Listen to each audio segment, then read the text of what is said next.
Hello friends, Mahanadi அடுத்து வர எபிசோடில் என்ன நடக்கலாம் அப்படிங்கிறத பற்றி பார்க்கலாம். இன்றைக்கான எபிசோடு இன்ட்ரெஸ்டிங்கான ஃபன்கலாட்டா எபிசோட் அப்படின்னே சொல்லலாம். கடந்த 2-3 வாரமாக விஜய் காவேரிக்காக மட்டுமே சீரியல் பார்க்க வேண்டியதாக இருக்குது. ஏன்னா பெருசாக எந்த ஸ்டோரியும் மூவ் பண்ணல. இன்றைக்கி வந்த ப்ரொமோவும் நாளைக்கான ஸ்டோரி என்ன அப்படிங்கிறத ரொம்ப தெளிவாக சொல்லிட்டாங்க. ஏன்னா விஜய் அந்த ரெட் கலர் டிஷர்ட் தான் போட்டிருக்காங்க, காவேரியும் அதே காஸ்டியூமில் தான் இருக்கிறாங்க.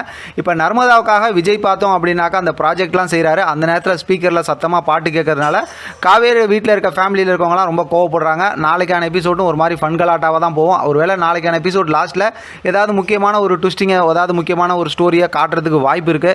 ஏன்னா 2-3 வாரமாக இதே காட்டுறது நிறைய போரிங்காக இருக்குது, நிறைய நெகட்டிவ் கமெண்ட்ஸ்லாம் வந்துகிட்டு இருக்கு. அடுத்த வாரத்தில் ஸ்டோரி ரொம்ப இன்ட்ரெஸ்டிங்காக இருக்கும் அப்படிங்கிற மாதிரி வேற சொல்லியிருக்காங்க. அது என்னவா இருக்கும் அப்படிங்கிறது யோசிக்க தான் வச்சுருக்காங்க. ஏன்னா இப்போ வரைக்கும் பார்த்தா விஜய் காவேரியை தாண்டி வேறு எதுவும் ஸ்டோரியே மூவ் பண்ணல. காவேரியோட ஃபேமிலி எதுவும் சமாதானம் ஆகல. இன்றைக்கான எபிசோடில் நிவீனை காட்டினாங்க. நீ போய் யமுனா கூட நல்லபடியாக வாழ்கிற வழியை பாரு, நாங்கள் விஜய் காவேரி சேர்த்து வச்சுக்கிறோன்னு சொல்லிட்டு குமரன் கங்கா சொல்லிட்டாங்க. அதோட பார்த்தோம்னா அஜய், அன்பரசு, பசுபதி, ராகினி இவங்க சம்பந்தமாகவும் எதுவும் காட்டல. தாத்தா பாட்டியை ரொம்பவுமே மிஸ் பண்ணிட்டு இருக்கோம்.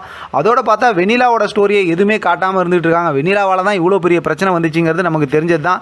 அடுத்து வர ஸ்டோரியும் இதே மாதிரி இருந்துச்சுன்னா கண்டிப்பாக ரொம்ப பெரிய போரிங் ஆகிடும். ஏன்னா விஜய் காவேரி இந்த மாதிரி பார்க்க ரொம்ப சந்தோஷமாக தான் இருக்குது. ஏற்கனவே ஷூட்டிங் ஸ்பாட் ஏரியாவில் சொன்னாங்க இல்லையா, அதாவது விஜய் காவேரியோட காதலை நீங்கள் ரொம்பவுமே ரசிப்பீங்க, அந்த மாதிரிலாம் இருக்குன்னு. அது நல்லா தான் இருக்குது, அதில் எந்த மாற்றமும் இல்லை. விஜய் காவேரி டெய்லியுமே பார்க்குறோம். ஃபுல் ஸ்க்ரீனில் பார்த்தோம்னா விஜய் காவேரி மட்டுமே ஃபுல் எபிசோட்லேயுமே இருக்காங்க. அதெல்லாமே சந்தோஷம் தான். ஆனால் இது மட்டுமே ஸ்டோரி இல்லைல்ல, அதை தான் இப்போ என்ன பண்ணுறதுன்னு ஒன்றுமே புரியல. நானுமே இப்போ என்ன அடுத்து நடக்கும்னு எந்த ஒரு யோசனையும் இல்லாமல் தான் பேசிக்கிட்டு இருக்கேன். ஏன்னா உங்களோட 2 நிமிஷம் வீணாக்கிடக்கூடாதுன்னு ரொம்பவுமே பயந்து போயிருக்கேன். எனக்கு எந்த அப்டேட்டுமே தெரியல, என்னடா நடக்கும், அடுத்து என்ன பண்ண போகிறாங்க, இப்படி தான் ஸ்டோரியை கொண்டு போவாங்களா அப்படின்னு. இது ஜாலியாக இருந்தாலும் இதை மட்டுமே பார்க்க நல்லாவா இருக்கும் அப்படிங்கிற மாதிரி யோசிக்க தோணுது. ஏன்னா முன்னாடி ரொம்ப சூப்பராக நம்ம சேனலில் ஓடிக்கிட்டு இருந்த மகாநதி சீரியல் பார்த்தோம்னா இப்போ ரொம்ப கம்மியான மக்கள் தான் பார்க்குறாங்க. அது நான் ஏற்கனவே சொன்ன மாதிரி நான் எதுவும் சரியாக பேசலையா, இல்லை எனக்கு எதுவும் சொல்ல தெரியலையா அப்படிங்கிறது எனக்கு ஒன்றும் புரியல. இருந்தாலும் ஸ்டோரியை பார்க்கும்போது எனக்கு ஸ்டோரியால் தான் ஒரு வேளை யாரும் பார்க்கலையோ அப்படிங்கிற மாதிரி யோசிக்க தோணுது. எனக்கு மகாநதி சீரியல் ரொம்பவுமே பிடிக்கும். குறிப்பாக விஜய்க்கு ரொம்ப பிடிக்கும். ஏன்னா காற்றுக்கண்ண வெளியிலேருந்து விஜய் ரொம்ப பிடிக்கும்னு வச்சுங்களேன்.